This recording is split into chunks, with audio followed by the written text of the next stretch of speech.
Welcome to another When Rom Met Com sesh. This is the podcast where we break down what makes a date movie a great movie. We're currently working our way through Vanity Fair's list of the 42 best romantic comedies of all time to see if they had us at hello or were a big mistake. Huge. I'm Jack. I'm Nora. And joining us today is the wonderful Grace Aki. Thank you so much. Thank you for having me. I'm super excited to chat. This is a very exciting premise, so I'm really thrilled. Thank you all so much. I'm so honored and flattered. For those who don't know, Grace is a New York City-based playwright from Georgia. Presently, she hosts the stand-up show Sweet Meat, the storytelling podcast Tell Me on a Sunday, and the daily Broadway news for Broadway Radio, which I think means we're all going to get on fine. I love that. Yeah, I'm a West End girly. I'm a theater girly. All forms of professional and non-professional. I love it all. I don't discriminate. It can't just be Broadway. There's other good stuff out there too. I was going to ask if you've been to London, but you must have, because I saw that you did the Edinburgh Fringe last year. I did. I was super excited. Also, by day, I work for an incredible ad agency that covers a lot of West End shows. So I've had the great privilege of working on Stranger Things, The First Shadow in London, a couple of other projects. I love getting to work on the West End. It's so cool. I'm sorry, Nora, I have to just pick you up because you were like, of course you've been to London because you were at the Edinburgh Fringe. Edinburgh is not in London. Yeah, but nobody's flying over from New York and going to Edinburgh for theater and not And stop. she's right. I worked a week in London on the West End, and then I went to Edinburgh for 3 weeks, and then I went back to London for another week to work. So you're 100% right. Grace, can you tell us a little bit about your feelings on rom-coms and your history with rom-coms? Yeah, I think that, when I started watching movies ad nauseum when I was 10 or 11, I used to rent 5 movies in a weekend. I really gravitated towards rom-coms because I liked the idea of people falling for each other and the way that they did that through comedy. I'm a big comedy girl. I've done a lot of stand-up, sketch, improv, all of it. I think that the way that, especially rom-coms written before, I'm going to say 2014, were really onto something. And I think that we saw a lot of humanity in a lot of these, especially 80s and 90s films with so many women in the writing spaces, especially. So yeah, I have such a fondness for so many of them. And it's you could spend forever talking about some of these movies that really shaped careers and defined people's understanding of love and friendship and the blurry lines in between. And I just think that, talking about them is really fun and exciting. I think it gives you a reminder of what's good to look forward to. So I'm a big fan. I love chatting about them, and I love that you guys do too. This is the nicest thing I've ever heard. That's so nice. Grace, what are your favorite rom-coms? I think it's the obvious, first and foremost is When Harry Met Sally and all of the Nora Ephron kind of bibliography, if you will. And those always jump out to me because they're written from such a place of trying to understand other people, which I am always fighting for.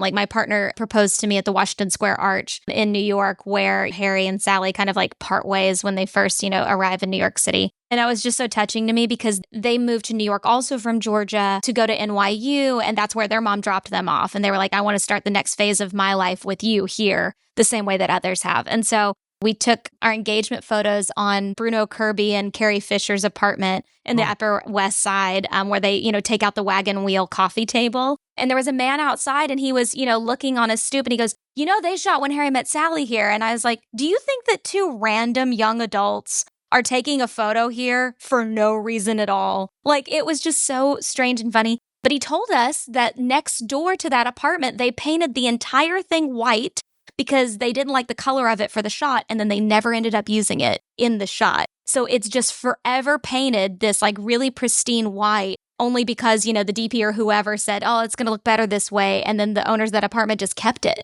I love living in New York. For all of these little stories, the other one that always comes to mind is You've Got Mail, because I share that movie with my mom so much. I don't think it ever gets old. I think everyone cries as soon as they meet up. I think it's a cover of Somewhere Over the Rainbow that plays, and then the dogs jumping on him. I hate dogs, and I'm I would have a dog just for the scene. It's just something really special about it. And I think my romanticization, if you will, of New York City is by way of a lot of these rom-coms. I literally moved to my dream city because of them. I don't think it can get more obsessed than that. I think that's completely normal. Yeah. We have only covered one New York rom-com so far, which wild to me. Which one was it? Kissing Jessica Stein. Wow. Okay, yeah. Have you seen They Come Together? Yes. Amy Poehler and Paul Rudd.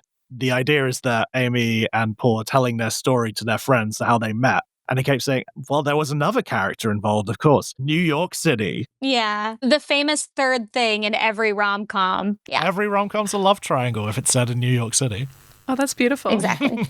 We're happy to have you here, someone who loves rom-coms as much as we do. And today we're talking about an interesting one. We're talking about Defending Your Life. Which you specifically requested this one. Well, I know that you're working through a really ingenious list, and I know that you're kind of like counting down, and I was looking at it and thinking like, I doubt anyone's picking this. And I think it's fun to discuss the one that is not always like of course people are going to pick Sleepless in Seattle or whatever. You know what I mean? I think it's a comedy with romance and not a romantic comedy per se. You know, he's got that Albert Brooks is so dry, but I wanted to revisit it because after I watched his documentary, Defending My Life, because it'd been so many years since I'd actually seen the movie. And so I've just rewatched it. And I was like, wow, now that I'm in my 30s, I really identify and understand like kind of like where he's coming from in terms of like the fear and all that associated, which I know we'll get into. I've been so excited to revisit this.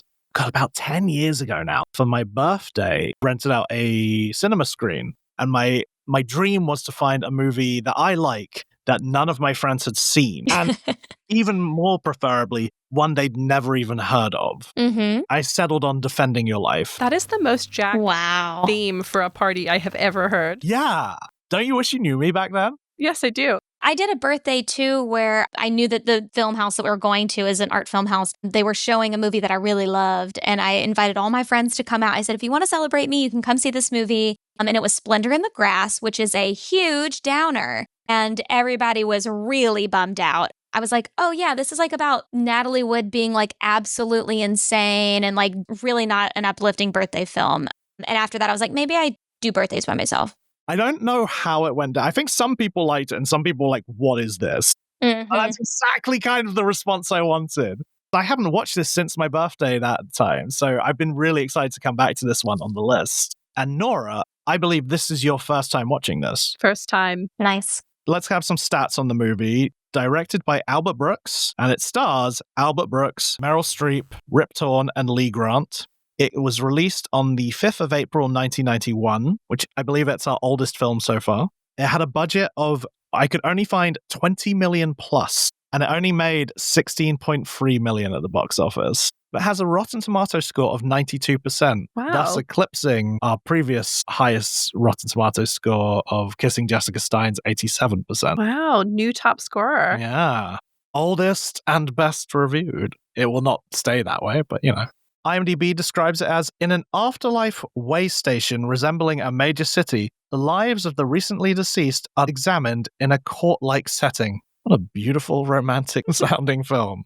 So we're just going to read what Savannah Walsh from Vanity Fair had to say about Defending Your Life. If nothing else, the rom-com genre has given us the scene in which an ever-anxious Albert Brooks watches a near-angelic Meryl Streep slurp down a never-ending noodle. The pair's chemistry as Daniel and Julia is on full display in Defending Your Life, a witty exploration of the afterlife written and directed by Brooks. In the film, the pair's post-death fates are decided in Judgment City, where their actions or inactions on Earth are litigated. Unsurprisingly, meeting the love of your life in the place where you're forced to defend your own is a bit of a drag.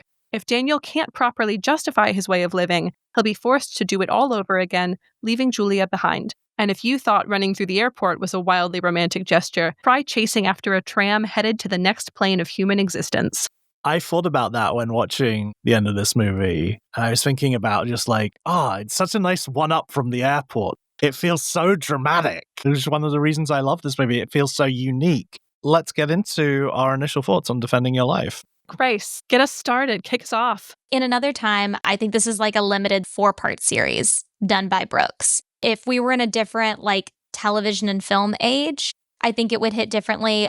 I also think that someone like Aziz Ansari could do a version of this in his like Master of None style, because look at all of these like existential comics that wrote and directed their own work, because they're a little interesting, a little off the beaten path, a little dry, a little depresso. And I think that like we were better suited as a society to take that type of content in like the early 2000s. I do feel like it was ahead of its time. Like, it's existential. It's just like a sweet, strange think piece. And I think that it's not, when I was watching the movie, I was like, I don't think this is like a little movie. I don't. I think it's actually in the wrong context, but I still love what it's saying. And I love the actors and I love so much about it. And I think that if it were packaged differently, I think we'd have a lot of different feelings about it in terms of like the wider canon of these sweet boy rom-coms, if you will. I will. There is actually a film coming up that I think feels very much like this. Eternity, which stars Miles Teller and Elizabeth Olsen and Callum Turner. Yeah. After death, everybody gets 1 week to choose where to spend eternity. For Joan, Larry, and Luke, it's really a question of who to spend it with. I was watching the trailer for this, and 100% the creative team behind this has seen Defending Your Life. Yeah. We're also in that kind of like 3-character age of like past lives and materialists and challengers. Like, there's a lot of one girl, who will she pick type of movies, which is so funny because it's not the other way around ever yet. And I just think that that's kind of like a strange premise that we kind of consistently are like, she's gotta pick a man. Who will it be? And it's like, all right, she might like girls. Chill. The other thing I felt clearly has been inspired by Defending Your Life is The Good Place. Way to take my best point. Oops. Yeah. The Good Place owes a lot to this. It's not just the sort of afterlife concept, it's the sort of bureaucracy of the afterlife, the office setting, the sort of afterlife middle managers. I really enjoyed that. I love the setting of this movie. I mean, partially based on when the film was made, but this sort of incredibly tacky kind of afterlife.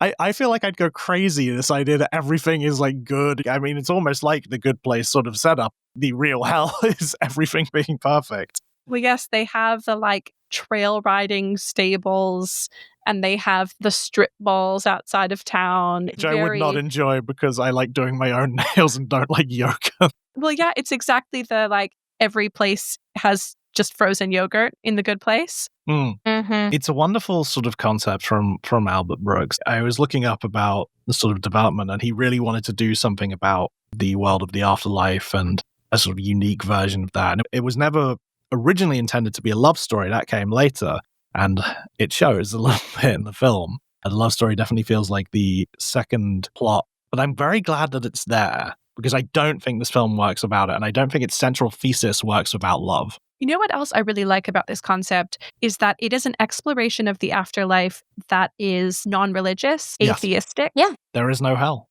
Yeah. And apparently no God, or that's ambiguous, because one of the jokes I enjoyed really early on is when Bob Diamond, the lawyer, says, there is a God.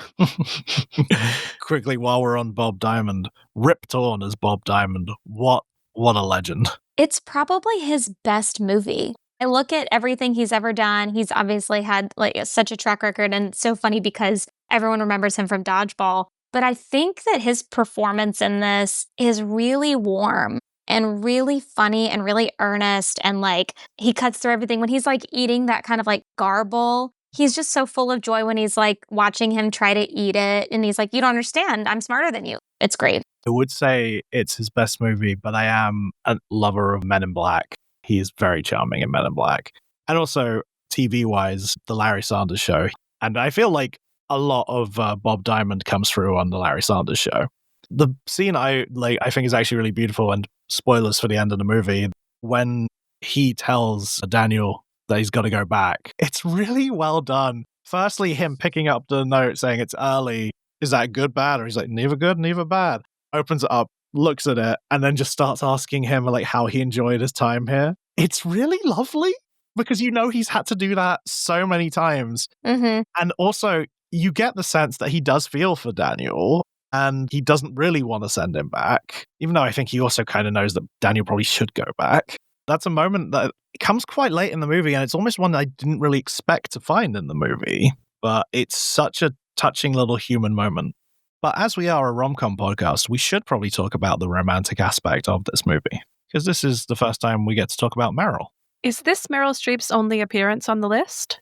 She has to be. Is Postcards from the Edge on your list? He does not. Rom-coms aren't always there for Meryl. I guess Mamma Mia's a pretty good one, though. Yeah. This film comes out at a time where one of the big things that people said, like, Meryl Streep, she's amazing, she's brilliant. She can't do comedy, though. People love to tear a woman down. But can I say no? Because the year before this was Postcards from the Edge. That's how they met. That's how Albert reached out to Carrie Fisher, because they were friends, and was like, hey, your friend Meryl was really good in this. Can you connect us? Because I think that she'd be really great in this film. And then the next year she did Death Becomes Her, which is one of the greatest, like, little comedies to ever come out of her. I think she really dispelled that and then let it go. She was like, I'll never do this again after Death Becomes Her because of the prosthetics. She was so traumatized by it that I feel like it's been a minute since we got, like, genuine, just like, this is a comedy and she is in it. Devil Wears Prada, she's playing such a severe character, but, like, her on Only Murders in the Building, like, that's her coming back to this.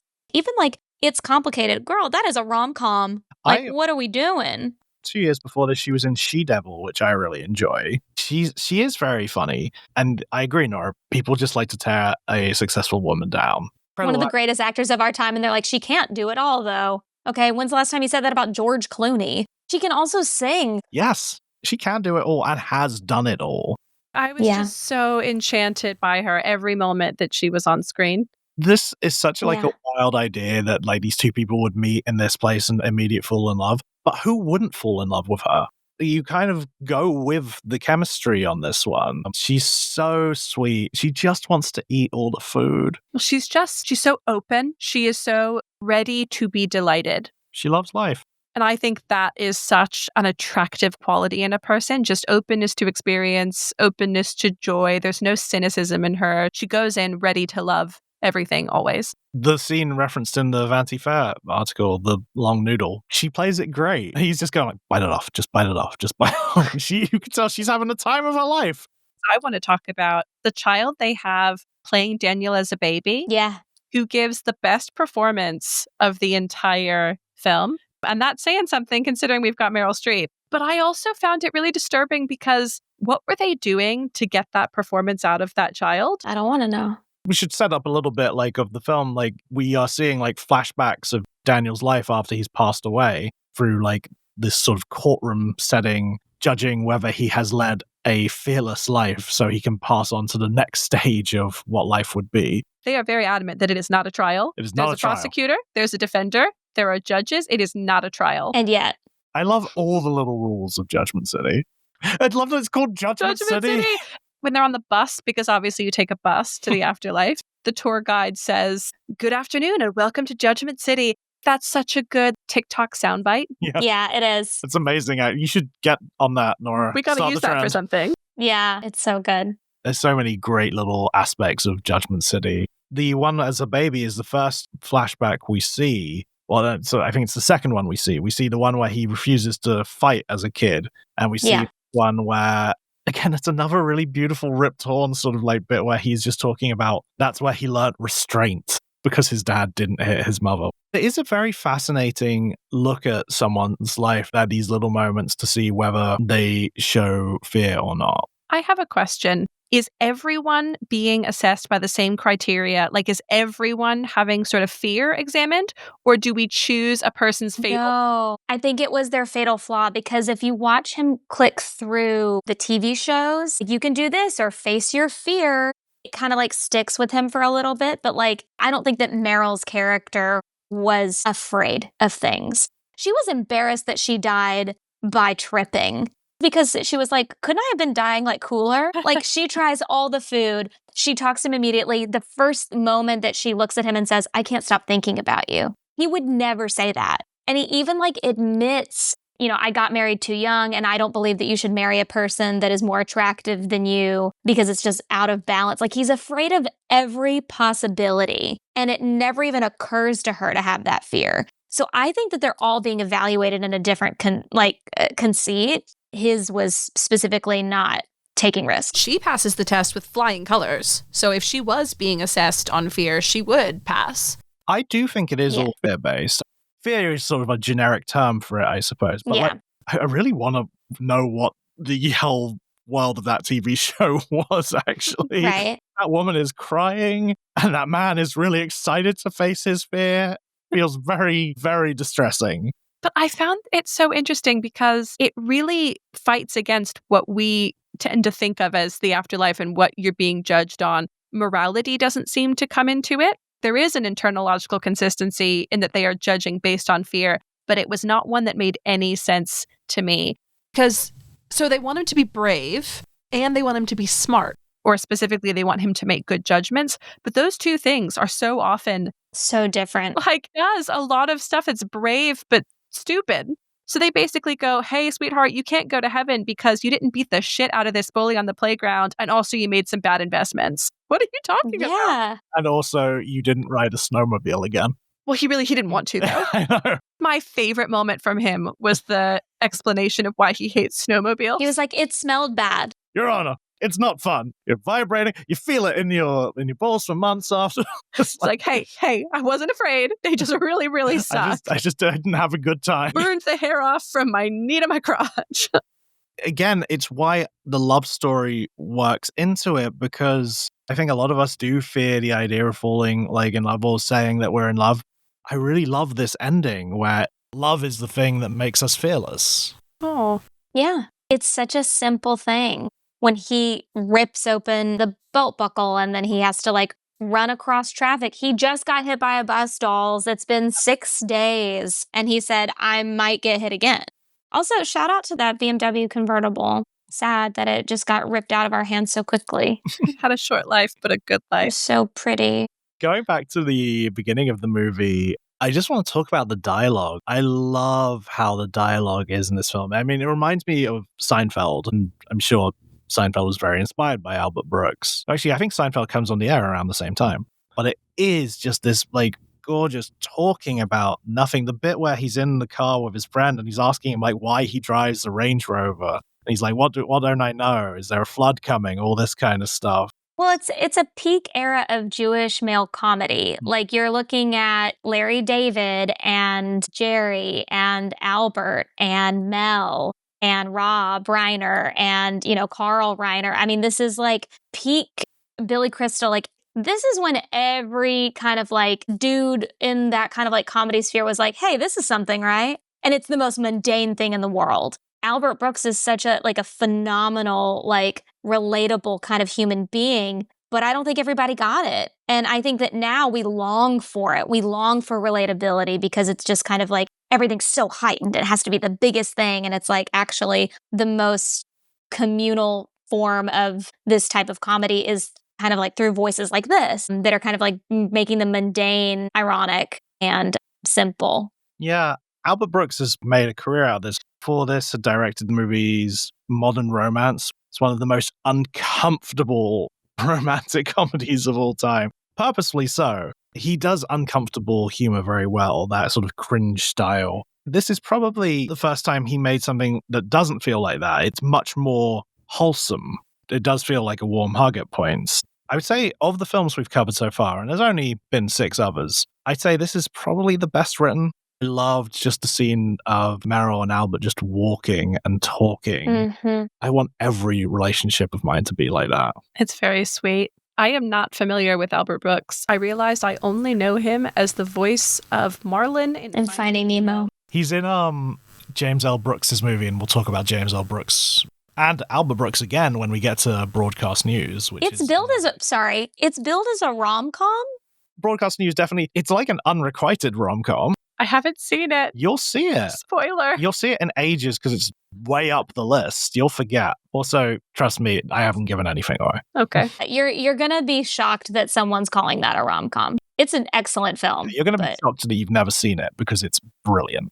But yeah, Albert Brooks, the work on Defending Your Life, it's funny, I've seen more and more as the years go on, people talk about how much they love this movie and how big it was in their childhood. Albert Brooks doesn't really have much of a presence outside of Finding Nemo and The Simpsons in the UK. I remember I was at university when I saw this film for the first time. Defending Your Life is in the Criterion Collection. People always after the fact are like, actually, this is pretty good. We didn't give it its flowers and it had something nice to say. And, it doesn't get shown a lot, but he got Meryl Streep and, this sweet, all things considered kind of low budget, even though 20 million sounds like a lot, but for a major film, I don't know. And the fact that like Buck Henry has a random surprise appearance for a minute as one of the defenders, and he just kind of like smiles and says nothing. He's obviously been a huge part of like, I would say The Graduate is the last really, really existential boy movie, if you will, from like, 20 years prior to that he wrote. So it's like, I love that he makes an appearance in this because it's like, yeah, of course you'd be here, you freak. Like, this is literally your bread and butter. Even the cameo from Shirley MacLaine. That made me laugh so much because I was like, Shirley MacLaine is alive in 1991. So like in world, the people in the afterlife hired just like a live actor to do. I thought the same thing. It's very much the Disney world of it all because even Meryl turns around, she's like, I feel like we're in Disneyland. And the whole movie feels like they're on the Epcot lot. That is 100% exactly what would happen if you were at a Disney World ride where it's like, oh, look, Ellen DeGeneres is telling me about how to save the planet. She's an unethical billionaire, but sure. What I want to know is in world, when Bob Diamond or whoever approached Shirley MacLaine to hire her to do this, did she have to sign an NDA? Because she's not supposed to know these things about the afterlife. She's alive. There's two ways. One, Bob Diamond, played by Rip Torn, probably has access to that Men in Black technology, the neuralizer. Mm-hmm. Second, going the Disneyland route, it's an animatronic. It's a holographic animatronic. It's AI.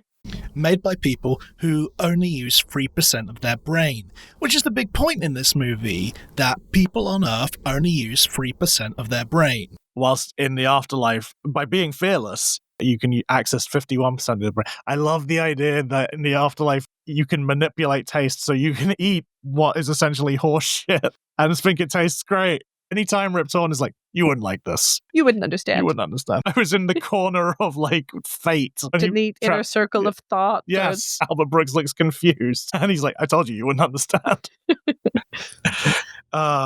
It's very beautifully written. But once again, we come to that ever eternal question, is it a rom-com? Because as Grace said up top, it definitely feels more like a comedy with romance. I agree. But it comes down again, I guess, to that concept that we got from the book From Hollywood with Love, which is if you can take the romance out of a movie, does it still function? I think this movie functions, but as I said earlier, I think its complete thesis is lost. Well, yeah, the movie functions, but it ends differently. He would have been sent back. Which, again, I don't think the movie works then. So I think, in a way, the romance is required to make this movie exist, in a way. Mm-hmm. Despite it not feeling so much like a rom-com, in fact, we go through great stretches where Julia is not in the movie. I like watching all the past life stuff, but I do start thinking, when are we going to get back to Meryl? I felt that way too. Yeah. It's that beautiful chemistry between the two of them. Had kind of It's a Wonderful Life energy. Yeah. The sort of going back through the scenes of his life to help him change and grow. I think that the vibe that I got from that kind of like final moment was very Truman Show, where he kind of sees himself for the first time because everyone's been telling him, you know what I mean? And then like the girl on the other side is like, you're almost there. And then he kind of gets it. I feel like that was the warmth that I was feeling from the end. I cried so hard at the end. It wasn't like a single romantic tear. Like I was like gasping and sobbing. I got quite emotional at the end. It's a really lovely ending. It is. It's the desperation. And he is so understated, unruffled. And then suddenly he is just desperately screaming and running across traffic. And I thought that was so beautiful. You know what it is? It's the end of When Harry Met Sally. When you want to spend the rest of your life with someone, you want the rest of your life to start as soon as possible. The rest of your afterlife. Mm-hmm. I want to just bring up my favorite line of the movie, which feels it's very dated, but it's delivered beautifully by an old lady who talks to him on the bus about her dog. But when she just sees him at first and just goes, so young, AIDS? Just, no, I was hit by a bus.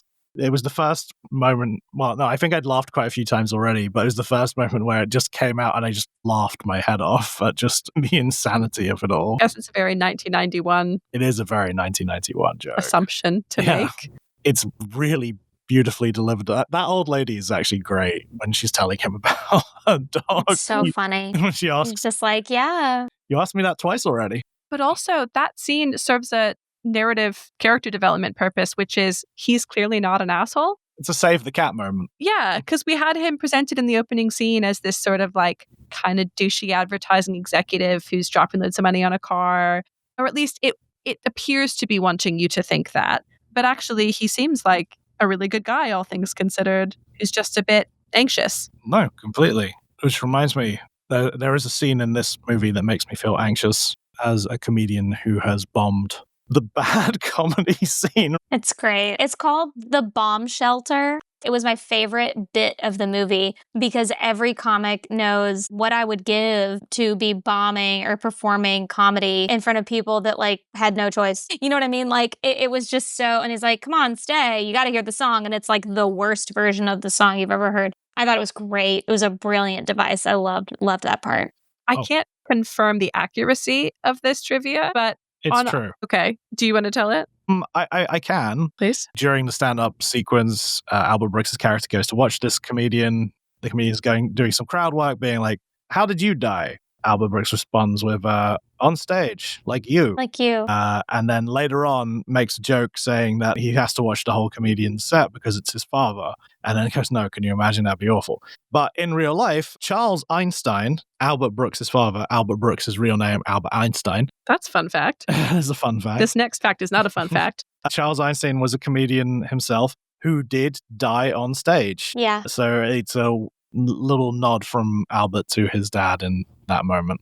It's very dark. It is very dark. If you guys watch Defending My Life, they do a bit on the night that happened and how traumatic it was for that family. But it does help you understand like why he may or may not have written so much about what happens to you and like what does all of this mean and how can I infuse comedy in all of those conversations. It's like, yeah, it's fascinating, but I love that he gets to have that little nod in his own way. I've been meaning to watch that documentary. It's just not as widely available in the UK. Oh, is it not on HBO Max? Well, it might be if we had HBO Max in the UK.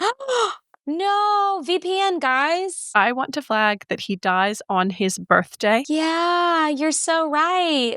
He's like, I'm going to go take a drive. How boring. I watched an interview with Robert Pattinson discussing his film Good Time. Mm-hmm. In that interview, they ask him, what's the best acting advice you've ever been given? And I believe he said that this was something that Peter Facinelli, who played Carlisle in the Twilight films, said to him. I might be misremembering that. No, he did play Carlisle in the Twilight film. But the advice that he gives him, no matter what is happening, it is your birthday.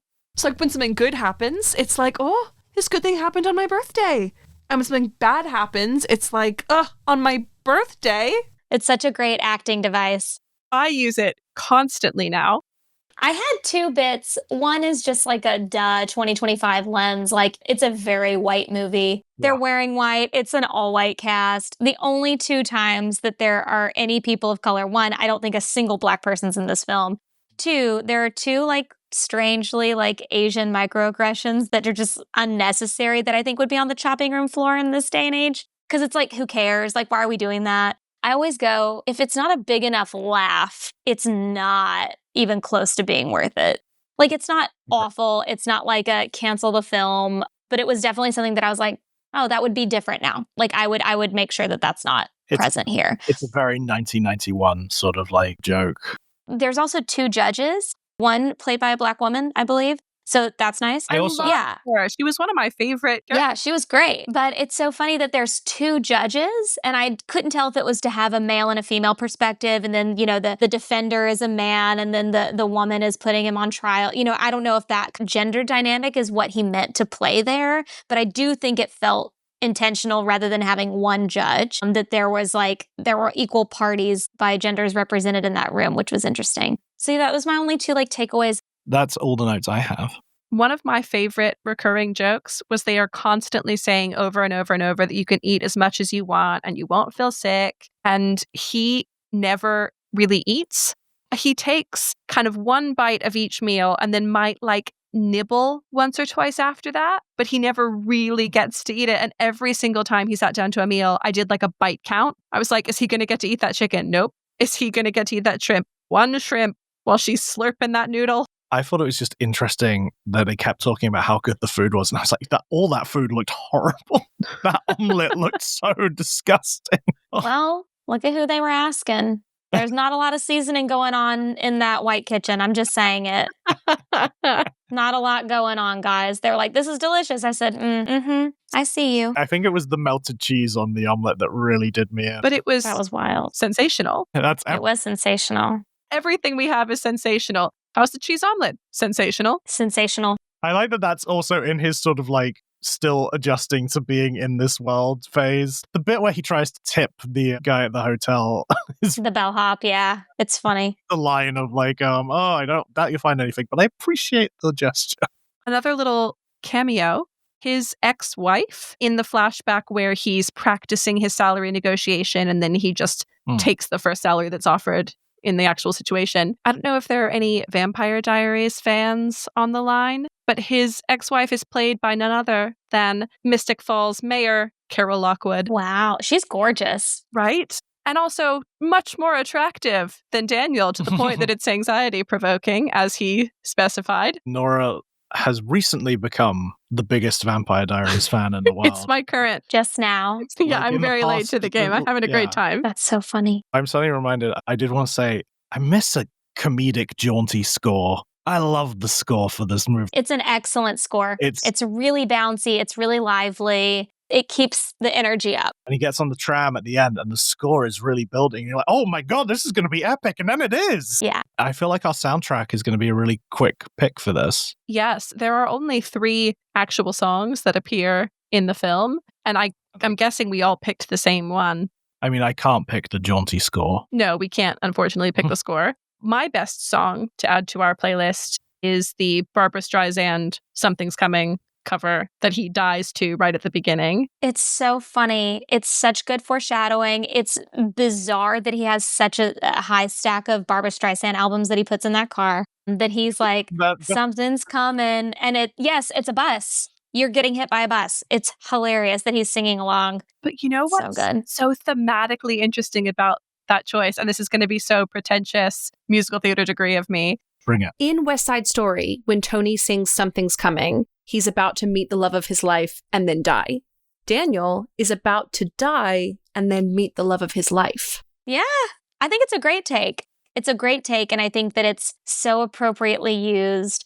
I think the fact that his Barbra is even funnier. It's not even like the original cast recording. It's her cover of it. And he's singing it like he's always been singing it.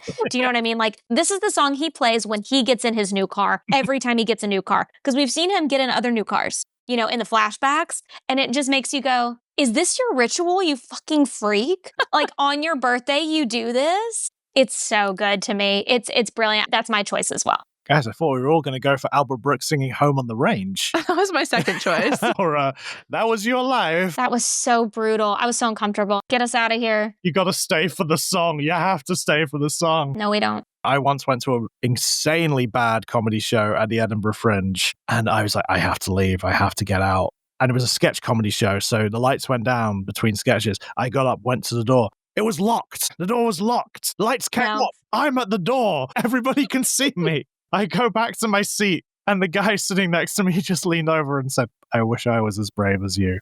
Which is, I hope, the moment they would play when I'm defending my life to show how brave I am. Fearless. There you go. So yes, Barbra for the soundtrack. Easy. If Barbara's on the soundtrack, it's probably going to be my pick. Good to know. Are we ready to move on to would do, wouldn't do, have done? Yeah, I'm very ready for this. I'm always ready. Jack, start us off. What would you do? I would fall in love with someone in an impossible situation. Oh, that's a good one. That feels quite on brand for me. It does. Yeah, I would like find myself in like a place and then I'll fall in love with someone and I'm like, oh wait, there's no way I can make this work unless I have to jump off a tram and electrocute myself. I have known you to do this. Yeah. Not electrocute yourself on a tram, but fall in love in impossible circumstances. Yeah. Do you have a would do? I would write a film to cast myself in where Meryl Streep is just fucking delighted by everything I say. Yeah. It did feel a little bit like this male fantasy of everything I say is hilarious. This woman is immediately smitten with me. She laughs so much at all of my jokes. And honestly, yeah, I would. If you can do it. Yeah. Grace, what would you do? Would get excited about a meal that I couldn't finish. I would do that all the time. my eyes would be bigger than my stomach. I would just keep ordering and not be able to finish it. I'd have to go to something else. Take your 9 pies. Yeah. Ties into my wouldn't do. What wouldn't you do? I wouldn't turn down 9 free pies. I love it when he comes out with the 9 pies and he's like, I don't know what it is. The guy is like, but you did! Proving that he's full of fear because he orders 9 pies. No, he was afraid to turn down the pies.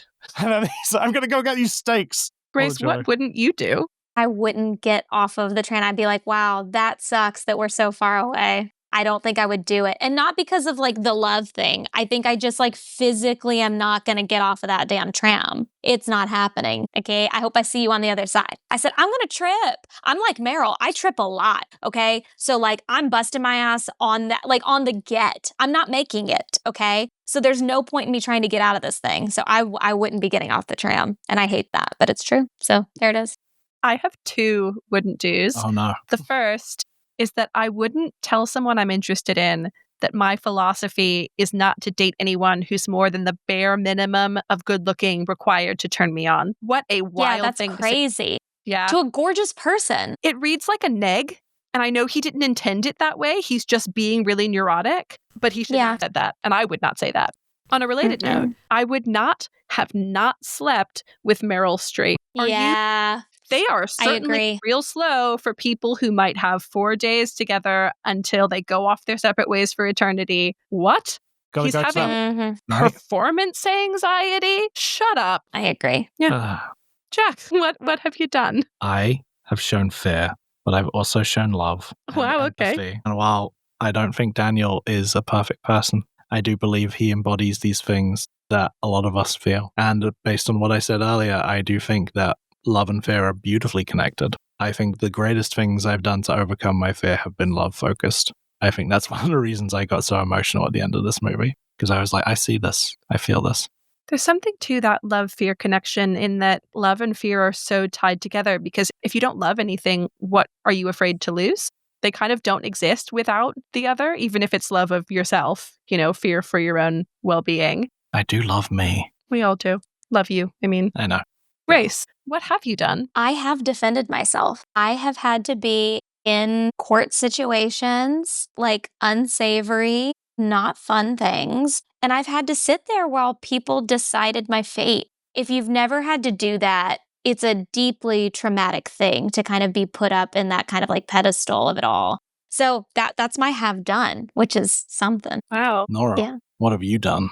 I have had terrible stage fright. As a performer, it's something I've always really, really struggled with.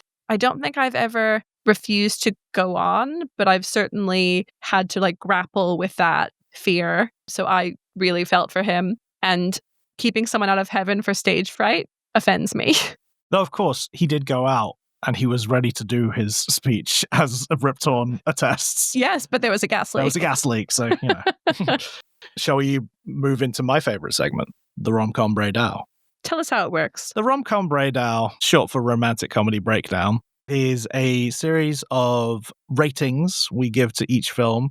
These are all out of 5. And then we have the romantic comedy scale, which is a 0 to 100 scale. 0 meaning it's more romantic, 100 meaning it's more comedic, and 50 being the ultimate rom-com balance. Grace, do you have a rating for chemistry in this movie? Well, I think it's a 5. I really think that I could have seen 100 more scenes with them doing, improvised dialogue. They immediately sparked. You fell in love with both of them, which is always kind of a hard thing. Sometimes you just fall in love with one or the other. I fell in love with them as a unit, which was very surprising. So I gave them a 5 for chemistry. Nora, how about you? I went 4. I did think that they had incredible chemistry, but I think I loved Meryl more than I loved him. Yeah. So she pulled the rating up a bit. It was kind of like he was a 3, she was a 5. I gave them a 4. I gave them a 4 as well. I love their chemistry. I just wanted more of it. Mm-hmm.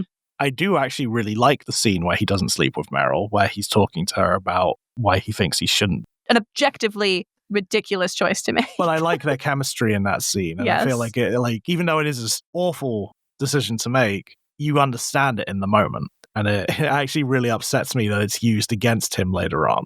Grace, how are you feeling on these side characters? I liked him. I would say I gave it like a 3 because, again, it was just a not very well-rounded cast.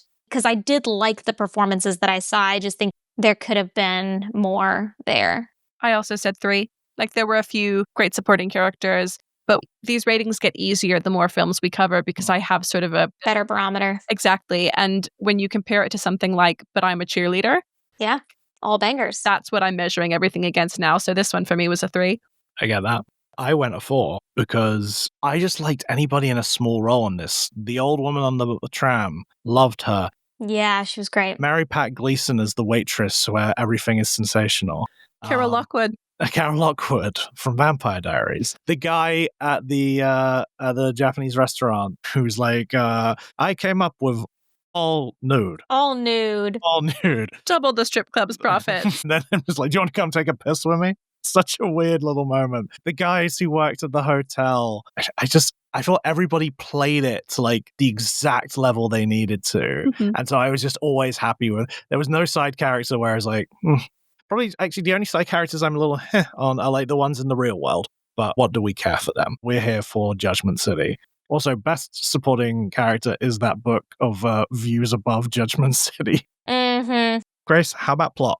I gave it a 4 because I think that the plot is really sweet and really simple. I think that there were few inaccuracies that, Nora, you pointed out earlier in this recording that like did kind of stay with me throughout the piece of being like, well, if this is true, this isn't true. Not that I need to dissect every bit of a movie like this because then there's no fun and none of it actually makes sense. But I did think that there were just a few things that I went, oh, I feel like that could have been a stronger button up to where I could enjoy the premise just as simply as you'd like to tell it. So for me, it was a 4. I went 3.5 for basically exactly the same reason, because there were some sort of plot holes for me. Yeah. Like, what on earth was going on when Bob Diamond got stuck in the inner realm of thinking and the other lawyer came in for a day and seemed to be trying to throw the case? Yeah. There was an implication that the judges were Well, it's not a biased in the case. favor of the prosecutor. It's not a trial. The decision process. And none of that is ever at any point. Never came to fruition. When they're like giggling and Daniel's like, wait, you guys are chummy? There was just no payoff for any of that character building. So I was kind of like, okay, well then why'd we do that? Am I just paranoid? It was just weird. I also have a theory, because he very early on discusses the romance with Julia, with his lawyer. And I wonder if they decide to sabotage his trial, his decision process, to give him the opportunity to redeem it at the end. Like, is it actually all a big test? Because why were they watching him do it? Yeah. It felt like that might have been a thing because I think it's a strong POV. It just would have been great if it was more clear. Yes. I get what you're saying. It's actually, funny enough, some of these things are kind of the things I really like about it.